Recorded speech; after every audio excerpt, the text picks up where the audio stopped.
So Michelle Rosado is an Amazon best-selling author. She is the co-author of Pursuing Your Destiny, How to Overcome Adversity to Achieve Your Dreams. Now, Michelle wrote this book with her husband, Randy, and we're so excited. I have to tell you a little bit more about that because the way that this came about, it was actually as maybe not a direct result, but certainly as part of Michelle surviving the 9/11 World Trade attack. And that was the catalyst, I would say, that sparked her journey of hope and strength, and that is outlined in her book, Pursuing Your Destiny. Michelle, welcome to Mastering Limitless Success. Well, thank you so much, LaTanya. It is indeed a pleasure for me to be here this evening, along with the guests that have been so gracious to attend this evening, as well as Annette and Doris. I am very excited to hear the rest of your stories as well, because this is a co-creation of thought, and it's a co-creation of how we can indeed overcome any obstacles that we face. Like LaTanya mentioned, I am a survivor of the World Trade Center tragedy. I was on the 95th floor in my office in the World Trade Center, and it was Tower 2 where I found myself in the office. And when the first plane hit Tower 1, it changed my life completely. It was minutes before the collapse of the Trade Center that made me realize that life is indeed a place where we can all begin to know more about ourselves. And in the time that we are here, we can embrace anything that we choose to do.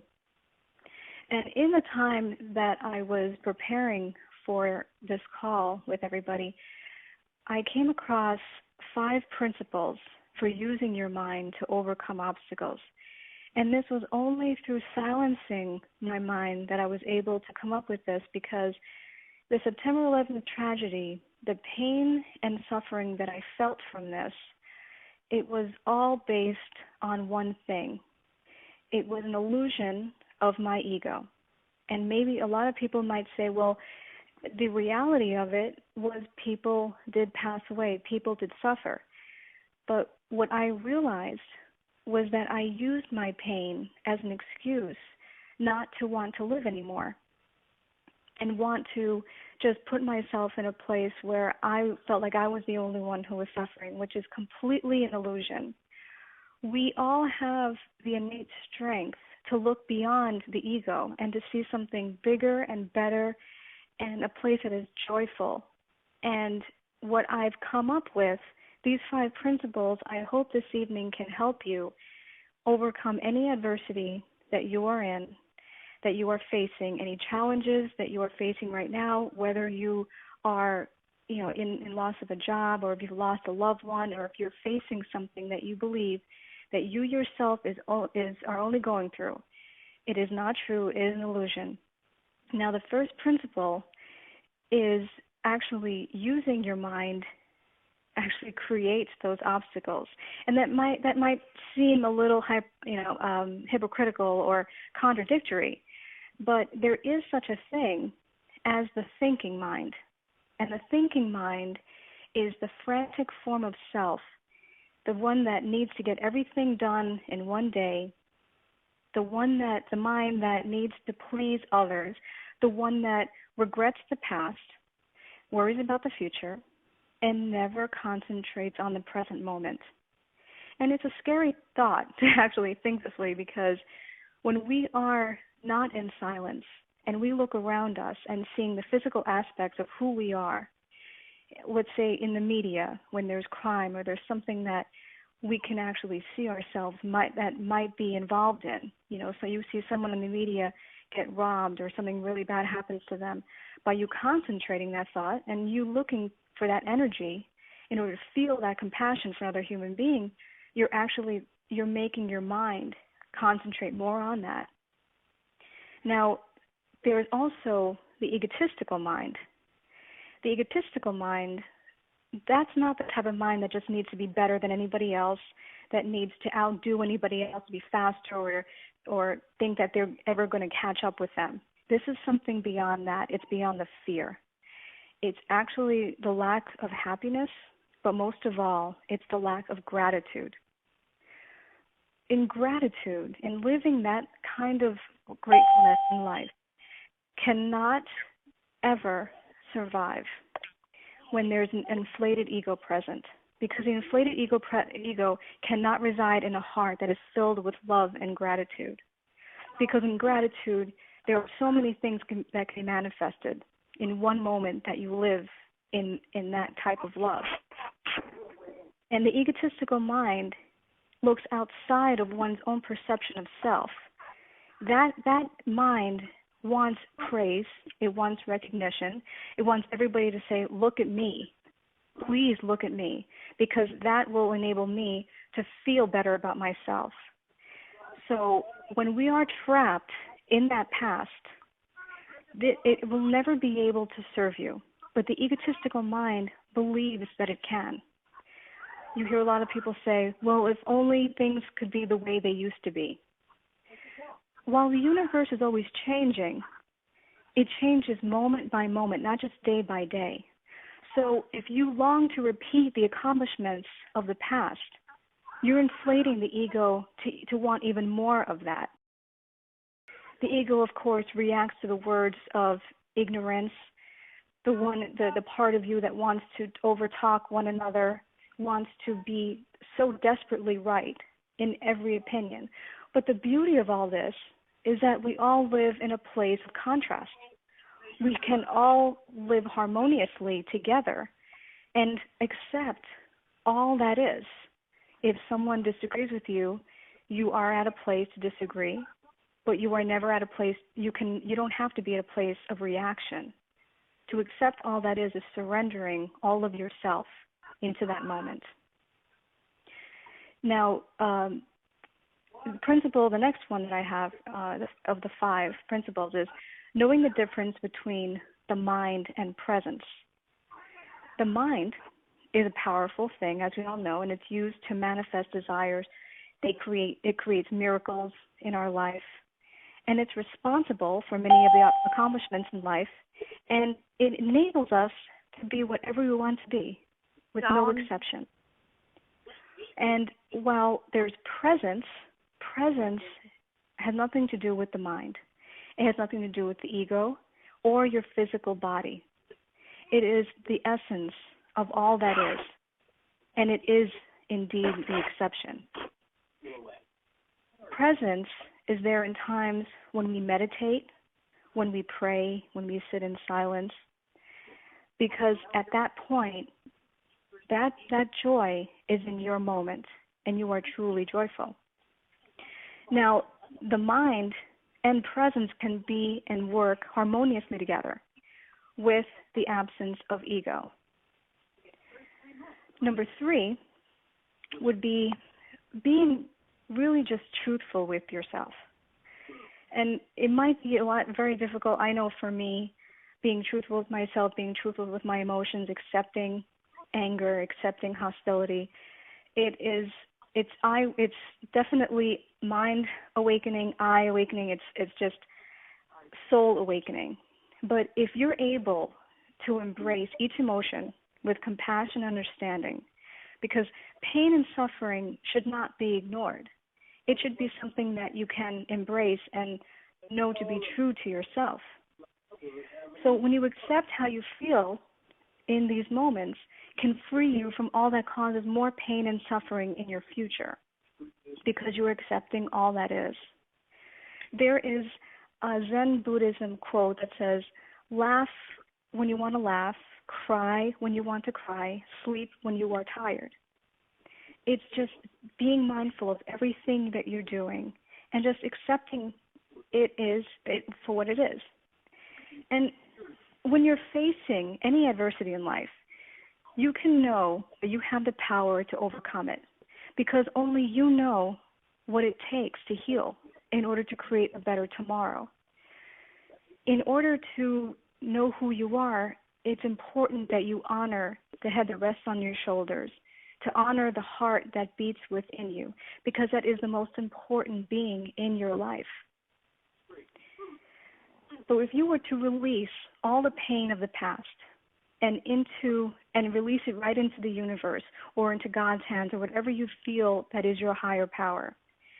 You're pretty much saying that nobody has your truth, that you can live your life on your terms by your own free will.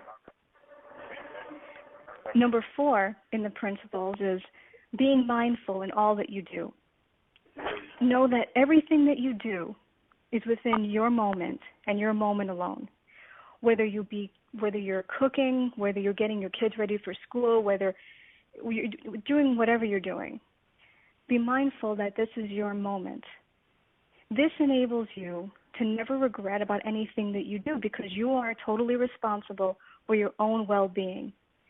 And you're also responsible for the surroundings that you are in and who you surround yourself with. Being mindful means never ever regretting anything that you did in the past. Because when you're mindful, you know that what you're doing at all times. Now, if you want to overcome obstacles, be the change that makes that happen. Know that there is a way within you to overcome these obstacles. Seeking the praise and recognition, advice from others is fine, but the 5th principle is trusting wholeheartedly in your inner guidance. The soul presence that resides in each and every one of us has always been there to guide us. They can appear to you in dreams. They can appear to you in your awake state.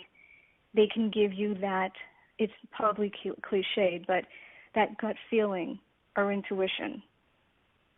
When you live in gratitude, you are living in your present. Living in gratitude brings that guidance closer, and it assists you in bringing all great things to light. When there is gratitude, there is no room for hate. There is no room to envy any other person for what they have or what they've done in life or what they plan to do in their own life. The inner guidance knows the part of you that no one knows.